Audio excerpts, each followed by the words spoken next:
Se trata de una mesa de expertos internacionales de nuestras empresas asociadas que nos van a hablar de cómo ha sido un poco el pasado, el presente y el futuro de la diversidad LGBTI en las empresas. Y para nosotros es un honor tenerlos aquí. El idioma de este panel va a ser en inglés y nos va a ayudar a moderarlo nuestro compañero director de Xero Soluciones, Juanma López. Cuando quieras, Juanma. Muchas gracias. Hola, Oscar, Marta, muchas gracias. So, hello everyone, and welcome to this expert panel. Thank you very much for joining us today. As you can tell, the language of this panel will be English, and the topic will be the past, present, and future of LGBTI, diversity and inclusion at work. The goal of this panel is to get a better perspective on how diversity and inclusion have evolved throughout the years in international corporations, and also what lessons we can take away from that. So as Oscar said, my name is Juanma Lopez, and I'm thrilled to be your moderator today. I'm the executive manager and co-founder of Xero Soluciones, a translation company based in Madrid. Our company's goal is to help corporations and all kinds of organizations communicate more effectively with their stakeholders worldwide. And as a small company with an international scope, I'm delighted to be part of this panel where we'll have the opportunity to hear insights from 3 experts from different corners of the globe. And I'm sure they will inspire us with their stories, their vision, and their message. So let's get to it, and let me introduce you to our 3 speakers. First up, we have John Hayes. Hello, John. Hello, John is a corporate partner and an elected member of the International Board of DLA Piper, who has considerable experience working on multi-jurisdictional matters and other corporate advisory work. He is also the lead sponsor of DLA Piper LGBT+ network and a member of its Diversity and Inclusion Council. Good afternoon, John. Thanks for being here. Hola. Hola. Ana Pellegrini is the legal director of Uber in Brazil and also Uber's Pride lead for Latin America. She has worked to advance LGBTQIA+ rights through political change, legal actions, and her publications. Ana is one of the founders of LGBT+ Tech, whose main goal is to promote diversity and inclusion in technological companies throughout Brazil. Hello, Ana, and welcome. Hello, thank you. And then we have Kate Fisher. She is the Enterprise Account Manager at Oracle Corporation and a global co-chair for Oracle Open. Open stands for Oracle Pride Employee Network.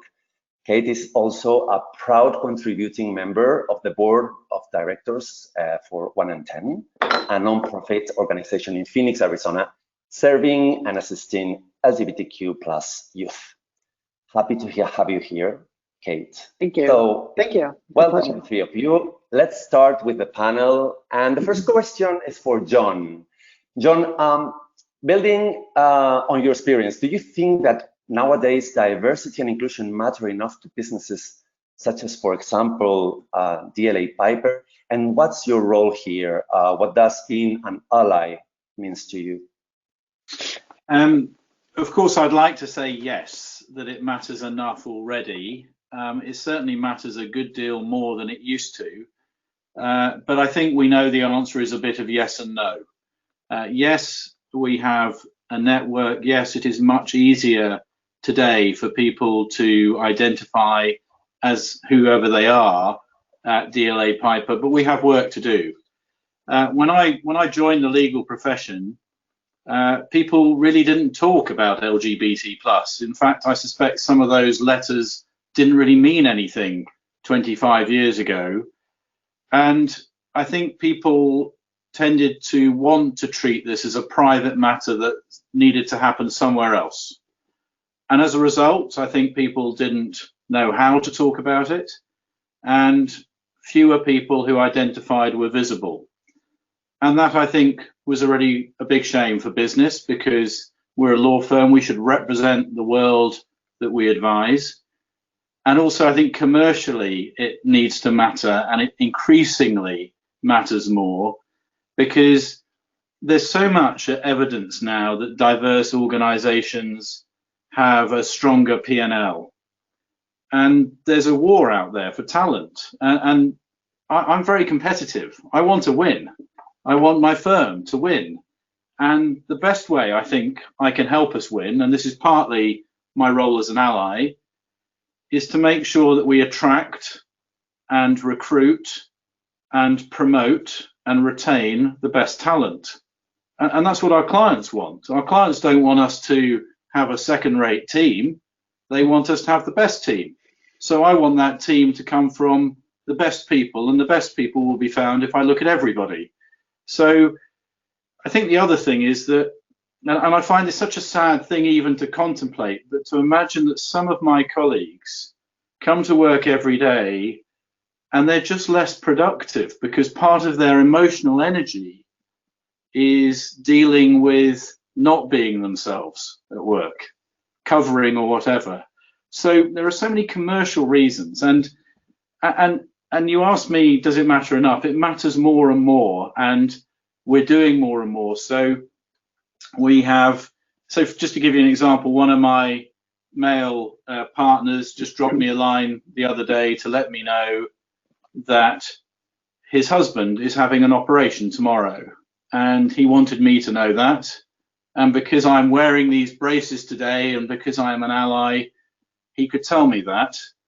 And I have been able to look out for him a little bit in a couple of meetings and explain to people that no, he really has a commitment and so on.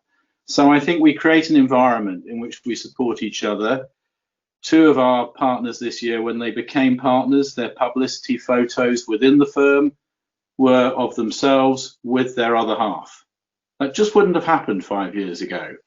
And actually, just as a complete coincidence, given that today I'm speaking from England to Spain, but this morning I had a call with the partner who runs our Dublin office, and the first thing he said to me, we were having a call about a very boring corporate transaction, but the first thing he said to me is, you'll be pleased to know that this morning we had this amazing Pride event.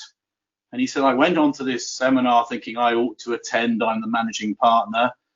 And he said, and I had a tear in my eye because people were telling very real stories and it was very open and honest. So to your other part of your question, being an ally is about listening, it's about learning, it's about showing interest and curiosity, it's about the individuals at work, it's about our business as a business, and it's about how individually and as a business we perform in our community. And I think it's really important to remember that silence, I mean, this is true with my wife and I mean, if I'm silent, she misinterprets me. If she's silent, I assume I've done something wrong. The whole point about silence is that we leave it for the audience to interpret. So as leaders, we have to be heard.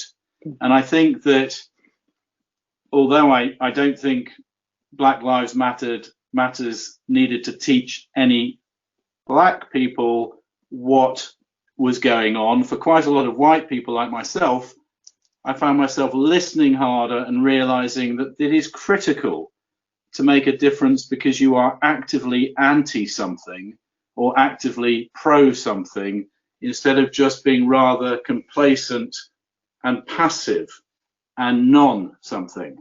So being an ally is about standing up and being counted. And it's also, by the way, about having so much more fun because you meet more people. There's just more humor. It's more on the edge. I get to dress up.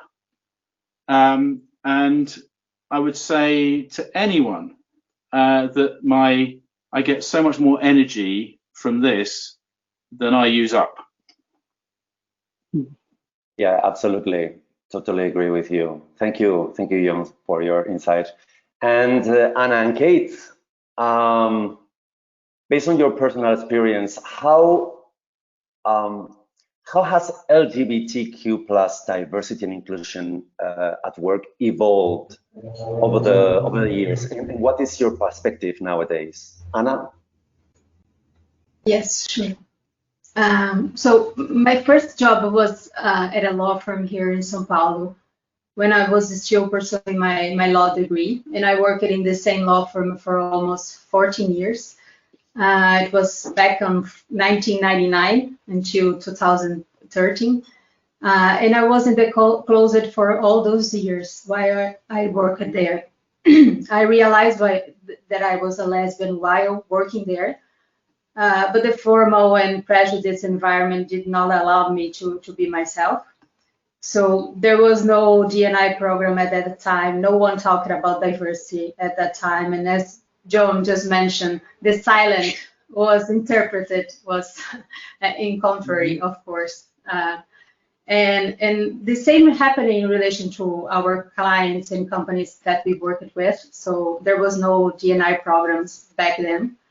When I realized I was a lesbian, I immediately told my family, my friends, but I could not tell the people that I spend an average of 10 hours a day, 5, 6, sometimes even 7 days a week, because I was at the beginning of my career in a law firm.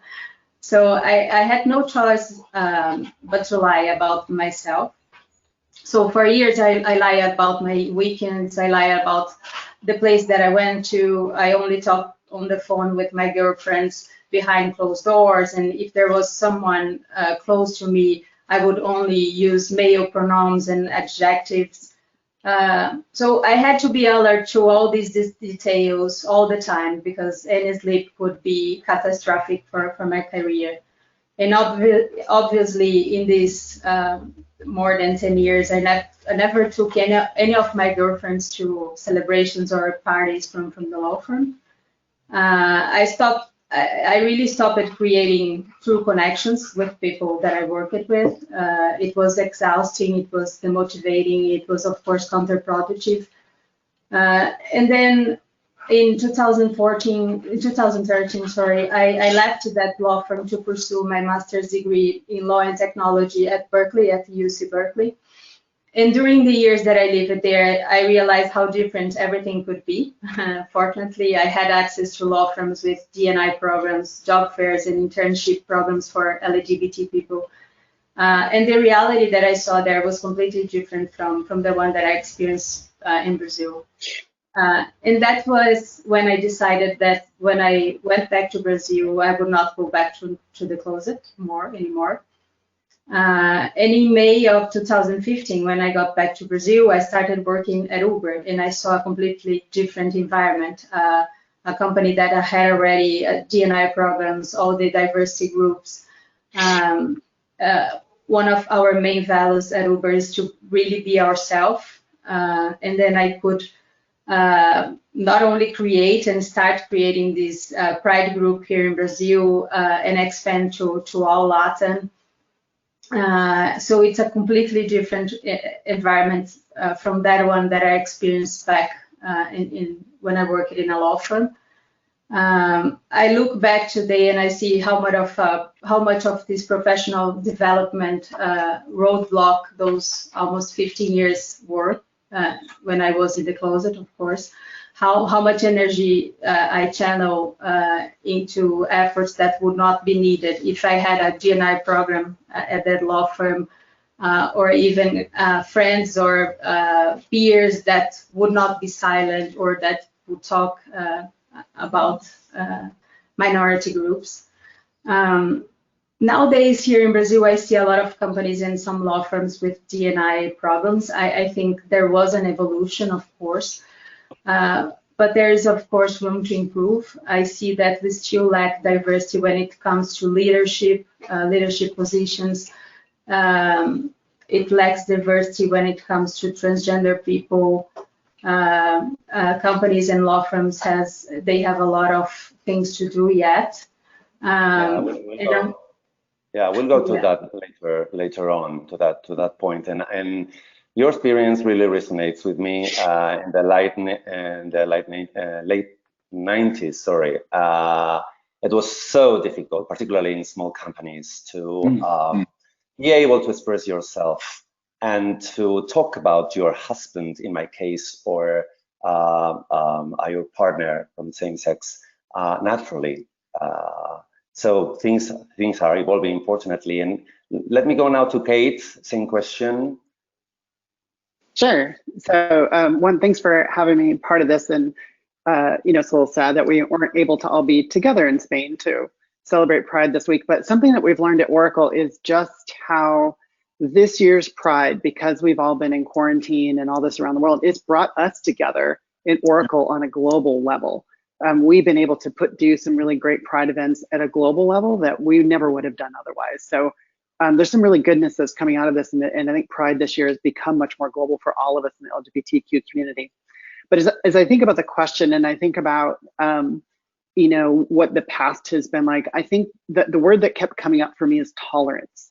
At least from my United States perspective, my American perspective in the workplace, is that D&I was about promoting tolerance with people in the workplace. It was, you might work with somebody that doesn't look like you, that you don't understand, that you don't maybe agree with, but you need to tolerate them because we have policies, we have these rules now that if you are not going to tolerate the people that are there, then we're going to take action against you. So I think people learn to tolerate each other simply because they're out of fear for losing their own job.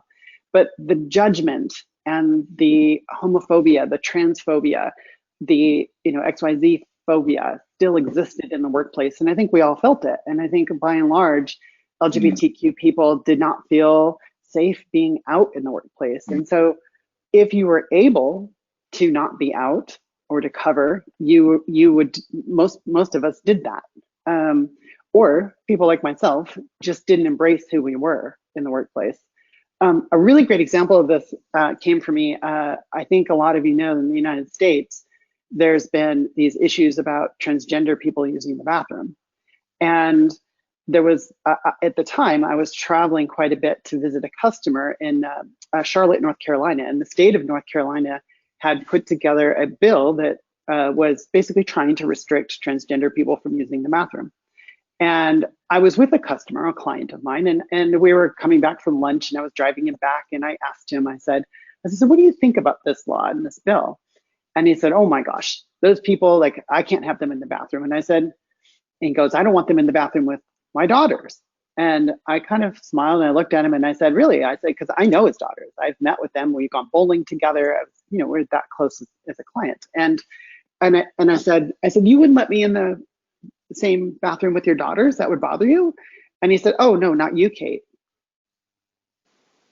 And it brought up to me just how much today what we need to do and what we've been doing is we've been telling our stories more and more today. And that the more that people have been able to come out in the workplace and be seen as our authentic selves, now is somehow making it less fearful. It's taking away that tolerance that, all right, I'll work next to the gay guy in fear that he might make me gay. It might rub off on me, right? To now like realizing, wait, this person has value and worth in the workplace. They're dealing with the same relationship struggle, as John talked about with his wife. We deal with the same relationship struggles in our relationships too. I've dealt with the same things with, in my dating life too. And so it's really, people are now seeing examples of that, and it's gone from being a place of tolerance to a place of at least acceptance, and a place of starting to see the value that LGBTQ people and really diversity across the board has in the workplace. Okay, thank you. Great story, by the way. We've talked about the past and the present. Now let's talk about the future. This is a question for the three of you.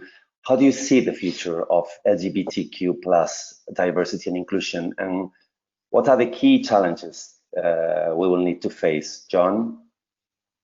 I am completely an optimist at heart. I'm an optimist in business.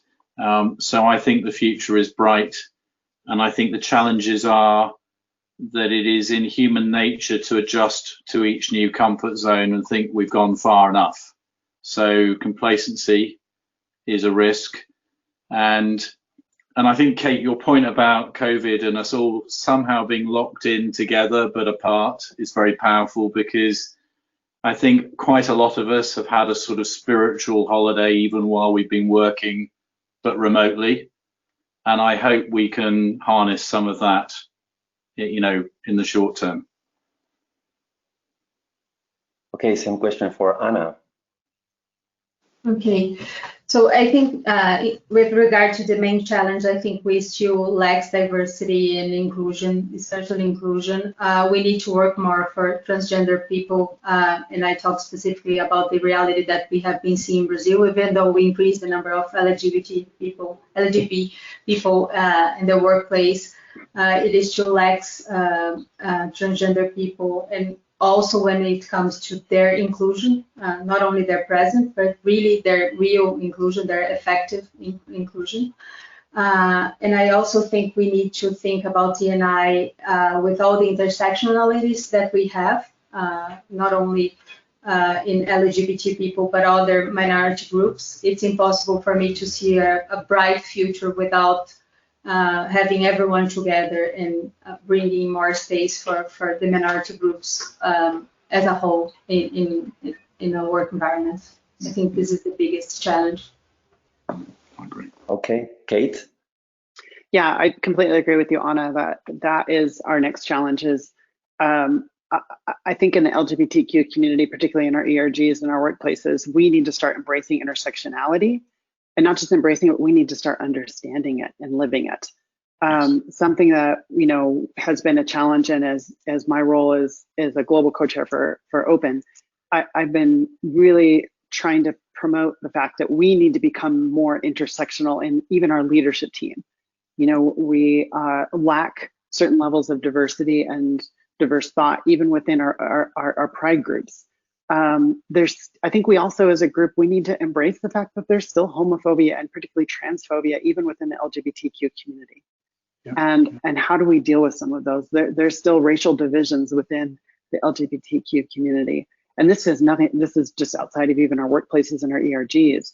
But a lot of these kinds of issues are best handled in our ERGs, as we've seen throughout the years, is that it's the work that we've done in the corporate place that's really made the big differences in terms of legislation and public thought. And I think that's the opportunity that we have as ERG leaders now, is to embrace this idea of intersectionality, look at the disparities among people. I think about this pandemic, and it is exposing to us so much of the disparities and the across the board. How many people right now just, I don't have a desk in my house, right? I have a small problem.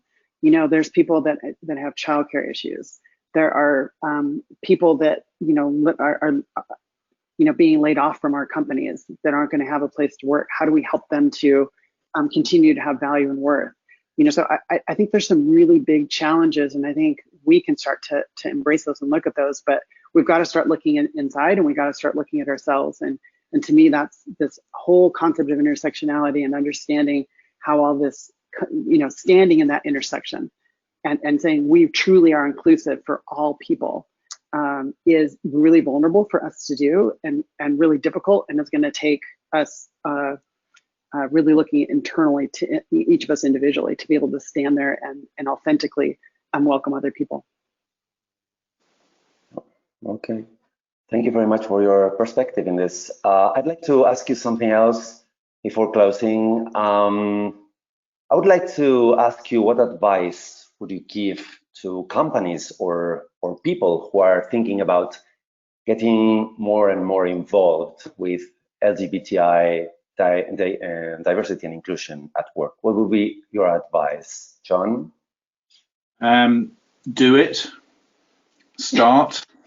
It's never too late to try something new. Don't be frightened of failure. Don't see this as failure. See it as a journey. If you ride a bike, ride a horse, stand on a paddle board, go skiing, try dancing, and look at me. You don't want to watch me dancing, skating, singing. We all start somewhere, and we're all better later on. And usually the people around us guide us, help us, laugh with us, laugh at us, just help us. So get started. And I was quite fearful when I became the sponsor for our LGBT plus network. Two things went across my mind when I was asked, because I was asked by someone who I didn't know very well. And I thought, I wonder if it matters that I'm straight. I wonder if this person knows this. I don't want to let them down by being me. And they said, no, no, it's really useful that someone as boring as you, who's straight, is a champion for us. And I said, okay, but I'm a champion for all of us. Just get stuck in. Okay, Anna? Okay, so I think I would say that there are a lot of reasons for creating D&I and including LGBT people and retention of talent.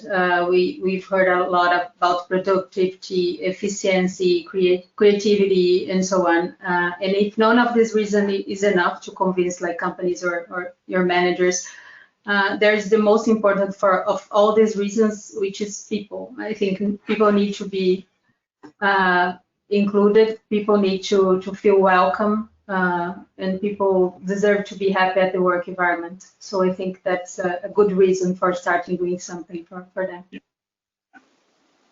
Mm-hmm. Okay. Yeah, I would agree with both John and Anna in this, and just build on that and say, you know, just like John said, I think it's something that you do it. You know, get started with it.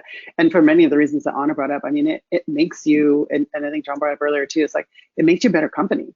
You know, you build better products. When you embrace diversity and you get all this diverse thought, you get these different angles that helps your products, your company, your sales process, everything to be more empathetic. It helps it to be much more, to be able to embrace what's going on around you. So I would say for a company that's just getting started or just, you know, trying to embrace D&I is listen to your diverse people. One, do they even feel safe with you starting this program? Because if they don't even feel safe with you starting this program, look at what's going on in the company that's not helping them to feel safe. And you may need to address some of those issues first before you can even get there.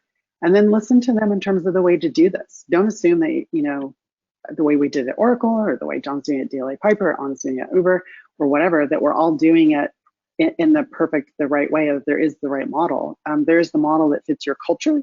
There's the model that fits your company. And so listen to your people and then allow them to lead it.